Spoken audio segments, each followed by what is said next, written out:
Your mama's on the phone with someone. You're in the living room watching TV. She's in the kitchen. And you hear her say these exact words. Well, let me get off this phone and finish getting these kids together. And you freeze because you just decoded the message. Company's coming. And when companies come into a black household in the 1970s, everything changes. Everything. But here's what you didn't know as a kid. Your parents had an entire secret language, code words, phrases that sounded innocent to you but meant something completely different to them. And if you were smart, if you paid attention, you learned to crack the code because your survival depended on it. I'm about to teach you the secret language of black families in the 1970s.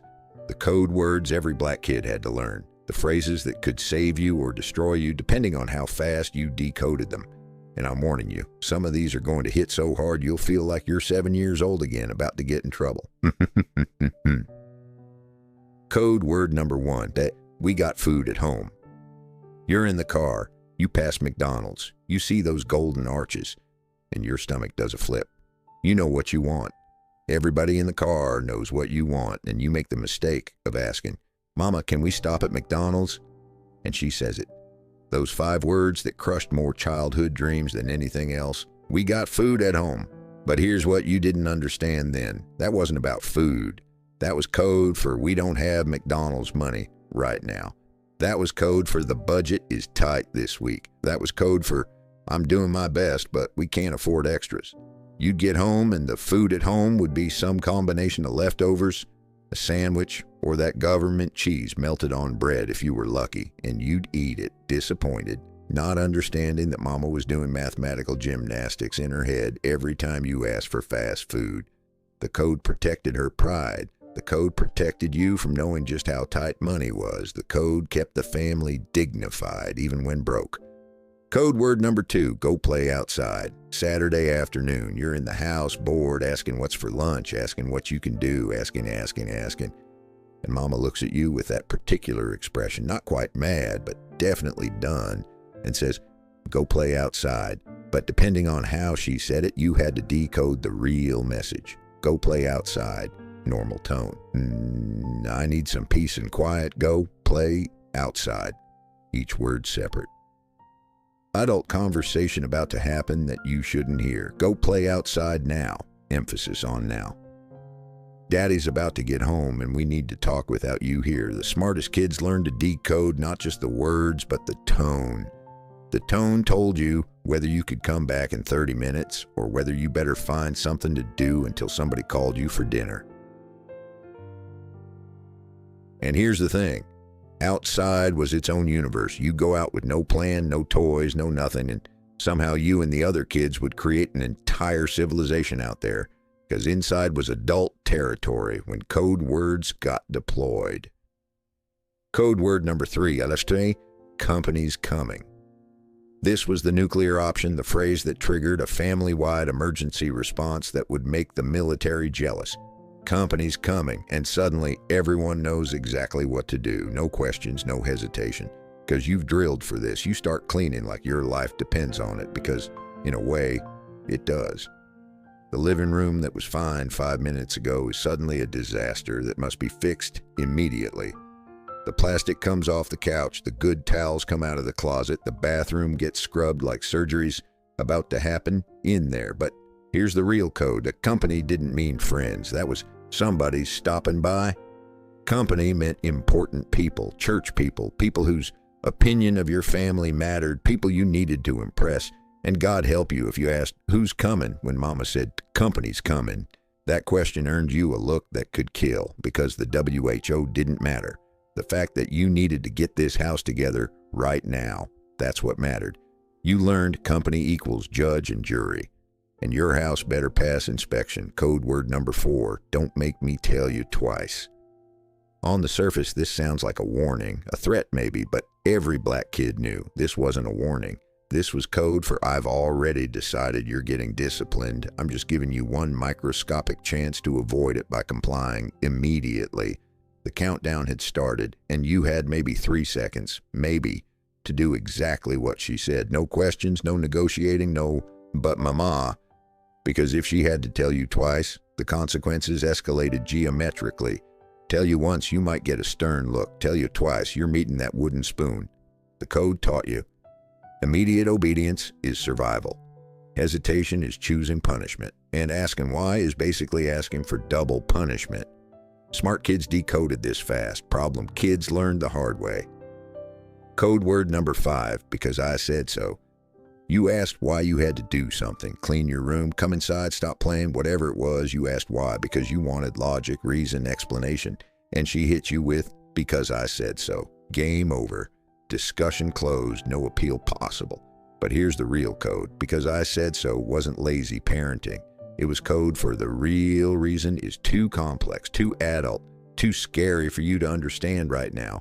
And I'm protecting you from that knowledge. And sometimes, because I said so meant because we can't afford it.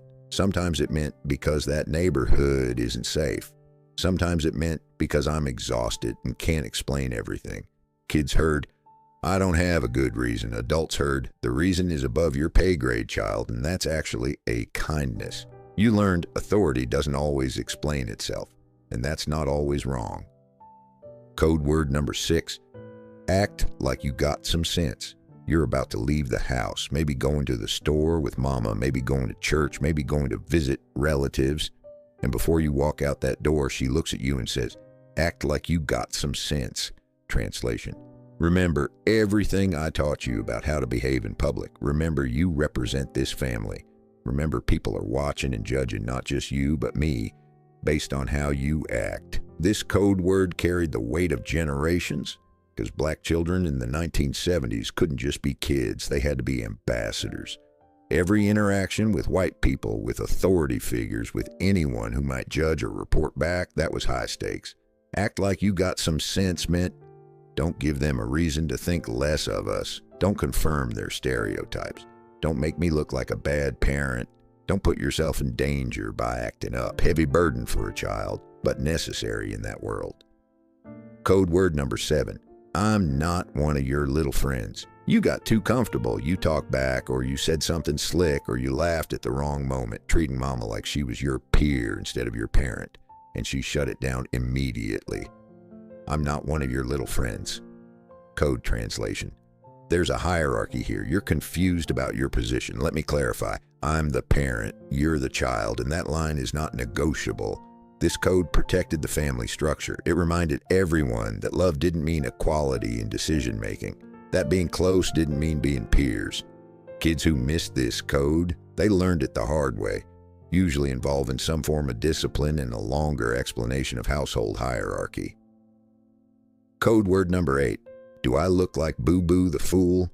You tried to lie, or you tried to play dumb, or you tried to act like you didn't know exactly what she was talking about, and she looked at you with that expression, the one that says she's insulted you even attempted this, and asked, do I look like Boo-Boo the fool? Code translation. I know you're lying. I know you're lying, and the fact that you thought you could lie to me successfully is almost more offensive than whatever you did wrong. This phrase bought you a chance, one chance to come clean immediately. Because if you doubled down on the lie after do I look like Boo-Boo the fool, oh, the consequences multiplied. The code taught. Your parents are smarter than you. They've seen every trick. Don't insult their intelligence. Code word number 9, wait till your father gets home. Nuclear option. Number 2, the phrase that turned the rest of your day into a countdown to doom. You messed up. Badly. Beyond what mama wanted to handle alone. And instead of immediate discipline, she deployed the waiting game. Wait till your father gets home. Now you're in purgatory. The offense hangs over you for hours. You imagine every possible outcome, each worse than the last. You contemplate running away. You consider apologizing preemptively, but you know it won't help. The code meant, this is so serious, I'm calling in reinforcements, and you're going to think about what you did for the next 4 hours until he arrives. Sometimes the wait was worse than the actual discipline. That was the point. Code word number 10, I brought you into this world. When mama started a sentence with these words, you knew it was over. Whatever argument you were making, whatever point you thought you had, whatever rights you thought you possessed, gone. I brought you into this world and I can take you out. The ultimate code, the phrase that reminded you your existence is a gift from your parents, and they can revoke privileges, including the privilege of talking back. Was it dramatic? Yes. Was it technically illegal? Probably. Did it work? Absolutely, because this code wasn't really about threats. It was about reminding you who was in charge, who made sacrifices for you, and who deserved respect regardless of how you felt in that moment. What the codes really meant. Here's what I understand now, decades later. These code words weren't about secrecy. They were about dignity. We got food at home, protected mama's pride about the budget. Companies come and maintained the family's reputation. Because I said so, shielded kids from adult worries. Wait till your father gets home showed unified parenting. The codes created a language that let parents guide, discipline, and protect their children while maintaining authority and dignity in a world that often tried to strip both away. Black families in the 1970s lived in a society that judged them harder, offered them less, and expected them to fail. These code words were part of survival strategy. They taught kids to read between lines, to decode social situations, to understand that words often meant more than their surface definition. That skill, reading code, understanding subtext, catching meaning beneath meaning, that's a gift, even if it came from necessity. Conclusion. So yeah, you learned the code, and if you grew up in a black family in the 1970s, these phrases are burned into your brain. You can still hear your mama's voice saying them. You can still feel that mix of fear and understanding when you decoded them. Some of y'all are smiling right now, remembering. Some of y'all are having flashbacks. Some of y'all just realized your own kids don't understand half of what you're saying in code. That's what we lost and gained. We lost that shared coded language as families spread out, as communication became more direct, as child-rearing philosophies changed, but we gained something too. Kids today ask why, and sometimes get real answers. They question authority, and sometimes that's healthy. They expect explanations, and sometimes they deserve them. Maybe both eras had it right in different ways. But man, those code words, they shaped us. They taught us to listen for what wasn't being said, to read the room, to understand that silence, tone, and timing communicate as much as words.